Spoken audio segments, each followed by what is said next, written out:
500 followers ഉള്ളവർക്ക് 50 views പോലും ഇല്ല. 5000 ഫോളോവേഴ്സ് ഉള്ളവർക്ക് 500 വ്യൂസ് പോലും കിട്ടുന്നില്ല. എന്തുകൊണ്ടാണ് ഇങ്ങനെ സംഭവിക്കുന്നത്? ഇങ്ങനെ സംഭവിക്കുന്നതിന് ഒരു കാരണമുണ്ട്. അതിനെക്കുറിച്ചാണ് നമ്മൾ ഇന്ന് സംസാരിക്കാൻ പോകുന്നത്. Anyway, welcome back to my channel. ആദ്യമായിട്ട് കാണുന്നവർ നമ്മുടെ പേജ് ഇപ്പൊ തന്നെ ഒന്ന് സബ്സ്ക്രൈബ് ചെയ്യുക. ഫാക്ട്സ്, ഇൻഫർമേഷൻ തുടങ്ങിയ വീഡിയോകളായിരിക്കും ചെയ്യുന്നത്. അപ്പോൾ ഗൈസ്, എന്തുകൊണ്ടാണ് നമ്മുടെ വീഡിയോസ് ആദ്യത്തെക്കാളും വ്യൂസ് വളരെ കുറഞ്ഞു വരുന്നത്? അതിനൊരു പ്രധാനപ്പെട്ട കാരണം എന്തെന്നാൽ ഇൻസ്റ്റാഗ്രാം ഈ അടുത്ത് കൊണ്ടുവന്ന ഒരു അപ്ഡേറ്റ് ആണ്. അതായത് ആദ്യം തന്നെ നമ്മൾ ഇൻസ്റ്റാഗ്രാം ഓപ്പൺ ചെയ്ത് കഴിഞ്ഞാൽ നമ്മൾ ആദ്യം തന്നെ റീൽസിന്റെ ടാബ് ആയിരിക്കും ടാപ്പ് ചെയ്യുക. അതിൽ നമ്മൾ ഫോളോ ചെയ്യുന്നവരുടെ റീൽസ് ആയിരിക്കും വരുന്നത്. എന്നാൽ ഇപ്പോൾ നിങ്ങൾ ശ്രദ്ധിച്ചാൽ നിങ്ങൾക്ക് മനസ്സിലാവും, നിങ്ങൾ ഫോളോ ചെയ്യാത്തവരുടെ വീഡിയോസ് ആണ് ഇങ്ങനെ റെക്കമെൻഡേഷനിൽ വരുന്നത്. അതാണ് മെയിൻ ആയിട്ടുള്ള ഒരു കാരണം. നമ്മൾ ഫോളോ ചെയ്യുന്നവരുടെ വീഡിയോ നേരെ ഹോം പേജിലേക്കാണ് കൊണ്ടുപോയിട്ടിട്ടുള്ളത്. ആദ്യമൊക്കെ നമ്മൾ ഫോളോ ചെയ്യുന്നവരുടെ വീഡിയോ നമ്മുടെ റീൽസിന്റെ ടാബിലൊക്കെ കാണായിരുന്നു. എന്നാൽ ഇപ്പോൾ അങ്ങനെ കാണാൻ നിങ്ങൾക്ക് സാധിക്കില്ല. ഇങ്ങനെ സംഭവിക്കുന്നത് കൊണ്ട് നമ്മൾ ഫോളോ ചെയ്യുന്നവരുടെ വീഡിയോസ് കാണാതിരിക്കുകയും അവരുടെ വീഡിയോ കൗണ്ട് കുറയുകയും ചെയ്യും. ഇതേ കാര്യമാണ് നിങ്ങളെ ഫോളോ ചെയ്യുന്നവരിലും സംഭവിക്കുന്നത്. അതുകൊണ്ടാണ് നിങ്ങൾക്കും വ്യൂസ് കുറഞ്ഞു വരുന്നത്. ഈ ഒരു കാര്യം മറികടക്കാൻ വേണ്ടി നിങ്ങൾ ആദ്യം തന്നെ ചെയ്യേണ്ടത്, നിങ്ങൾ ഒരു റീൽസ് അപ്ലോഡ് ചെയ്തതിനാൽ ആ ടൈം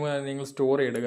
പിന്നെ നിങ്ങളുടെ ബ്രോഡ്കാസ്റ്റ് ചാനലൊക്കെ ഒന്ന് ഷെയർ ചെയ്യുക. അതുവഴി ആ ഒരു വീഡിയോയിലേക്ക് നിങ്ങളുടെ ഫോളോവേഴ്സ് എത്തിച്ചേരുകയും റീൽസിന് വീഡിയോ കൗണ്ട് കൂടുകയും ചെയ്യും. ഇൻസ്റ്റ ഈ ഒരു പുതിയൊരു അപ്ഡേറ്റ് കൊണ്ടുവന്നത് പുതിയ കണ്ടന്റ് ക്രിയേറ്ററെ മുന്നോട്ടേക്ക് കൊണ്ടുവരാനാണ്. ഈ ഒരു അപ്ഡേറ്റിനെ പറ്റി എന്താണ് നിങ്ങളുടെ അഭിപ്രായം? ജസ്റ്റ് ഒന്ന് കമന്റ് ചെയ്യട്ടോ. അതുപോലെ തന്നെ നിങ്ങളുടെ വീഡിയോ വൈറലാക്കാൻ വേണ്ടി ഇൻസ്റ്റാഗ്രാം പുതിയൊരു അപ്ഡേറ്റ് കൊണ്ടുവന്നിട്ടുണ്ട്. ട്രയൽ എന്നാണ് അവർ അതിനെ വിളിക്കുന്നത്. അതിനെപ്പറ്റി നമുക്ക് അടുത്ത വീഡിയോയിൽ സംസാരിക്കാം.